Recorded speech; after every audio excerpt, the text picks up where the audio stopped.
Hello viewers, welcome back to our YouTube channel. ఈ సంక్రాంతి పండుగకి మేము కుటుంబం అంతా కలిసి అరిటాకు భోజనం చేశాం. అయితే మన ఆచారాలు ప్రతి దాని వెనుక ఒక సైన్స్ దాగుంది. అదేవిధంగా ఈ అరిటాకులో భోజనం వల్ల కూడా ఎన్నో ప్రయోజనాలు ఉన్నాయి. అవేంటో మీకు తెలియజేయాలని ఈ వీడియో. అరిటాకులో భోజనం చేయడం వల్ల ఆరోగ్యానికి చాలా ప్రయోజనాలు ఉన్నాయి. అరిటాకులో యాంటీ మైక్రోబియల్, యాంటీ ఆక్సిడెంట్ లక్షణాలు ఉన్నాయి.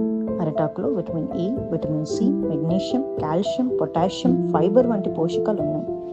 అరిటాకులో భోజనం చేయడం వల్ల కలిగే మరిన్ని ప్రయోజనాలు ఏంటంటే, అరిటాకులో భోజనం చేయడం వల్ల జీర్ణక్రియ సానుకూలంగా ఉంటుంది.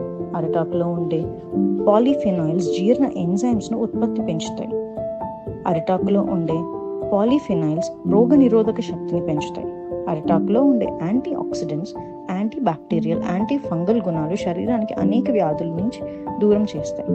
అయితే మీ కుటుంబంతో కలిసి మీరు కూడా ఎప్పుడైనా ఇలా అరిటాకులో భోజనం చేస్తే కామెంట్ చేయండి. అలాగే మీరు మా ఛానల్కి సపోర్ట్ చేస్తూ ఒక సబ్స్క్రైబ్ చేయండి.